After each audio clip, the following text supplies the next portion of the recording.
Mheshimiwa Naibu Spika.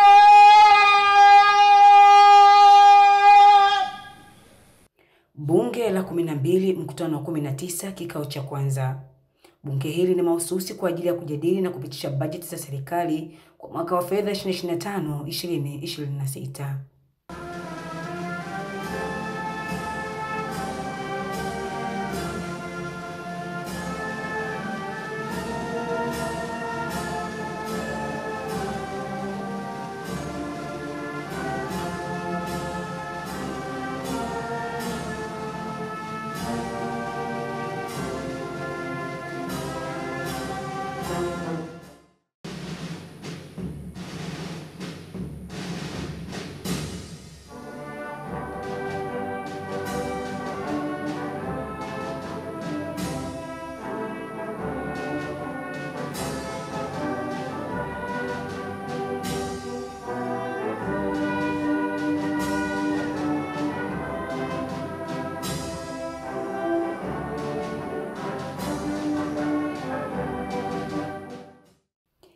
Kama ilivyo ada, bunge huanza kwa kipindi cha maswali na majibu, ambapo mkutano wa 19 wa bunge la 12 wa naibu waziri ofisi ya Rais mipango na uwekezaji Stanislaus Nyongo amewaeleza wabunge kuwa mwaka wa fedha 2025-2026 serikali imepanga kufanya tathmini ya kina kwa mali zote za serikali zilizo chini ya msajili wa hazina.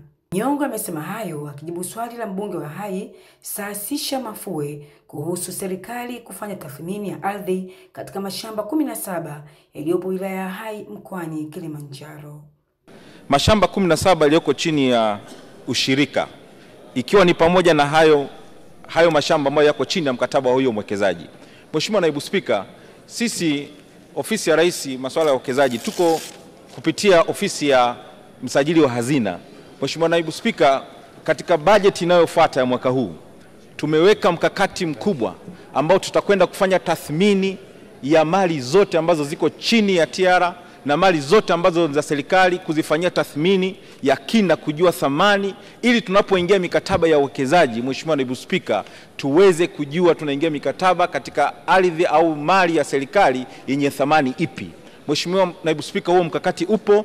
Tunaomba tu bunge mkitupitisha budget, tutakwenda kufanya kazi hiyo ya tathmini, na hii itakuwa ni hatua moja nzuri sana ya kuweza kumove mbele, kuweza kuangalia namna ya kuingia mikataba ambayo ni yenye tija, mikataba ambayo inakuwa na manufaa na serikali. Katika kupunguza gharama za kusafisha figo nchini, Naibu Waziri wa Afya Dr. Godwin Mollel ameeleza kuwa zipo hatua 4 zilizochukuliwa ili kupunguza gharama hizo. Serikali imechukua hatua mbalimbali ili kupunguza gharama za kusafisha figo, ikiwa ni pamoja na kusogeza huduma hizi kwa kuongeza vituo vya dialysis katika hospitali 15 za rufaa za mikoa na hospitali zote za kanda nchini. Vile serikali itaongeza wadau na taasisi zinazoingiza vitendanishi, vifaa tiba na dawa zinazozitumikazo badala ya kuacha mtu mmoja au taasisi kutawala soko bila kuruhusu ushindani. Pia kuhamasisha viwanda na ubunifu ndani ya nchi. Aidha, serikali imesambaza kwenye hospitali za rufaa za mikoa nchini mashine zaidi ya 100 pamoja na vitendanishi vyake. Mheshimiwa Naibu Spika, nitoe rai kwa wananchi mara utekelezaji wa bima ya afya kwa wote utakapoanza waweze kujiunga, kwani ndio njia pekee ya kuweza kuwasaidia kuepuka na gharama za matibabu.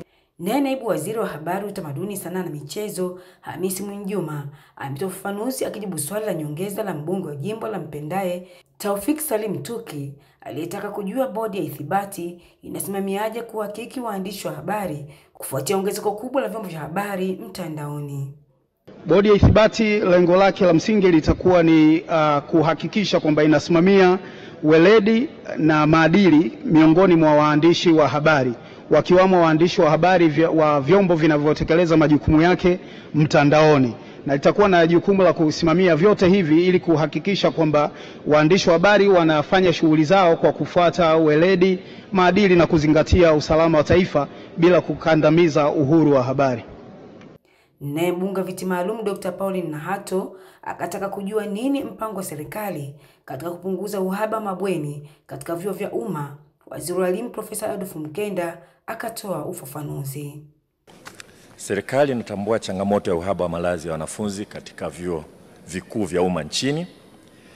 Na katika kukabiliana na changamoto hiyo, serikali inaendelea na ujenzi wa mabweni mapya 26 katika kampasi 12 za vyuo vikuu vya umma nchini. Mabweni haya yakikamilika yatakuwa na uwezo wa kuhudumia wanafunzi 5987 kwa wakati mmoja. Ujenzi wa majengo ya mabweni hayo unatarajia kukamilika mwaka 2026. Mheshimiwa Naibu Spika, aidha serikali inatoa wito kwa sekta binafsi kuwekeza katika ujenzi wa hosteli katika maeneo ya vyuo vikuu ili kuongeza wigo wa upatikanaji wa huduma ya malazi kwa wanafunzi wa vyuo vikuu. Bunge hili la bajeti ni la miezi mitatu ambapo ofisi ya Waziri Mkuu itakuwa ya kwanza kuwasilisha. Mimi ni Zaituni Mkwama kutoka bungeni jijini Dodoma.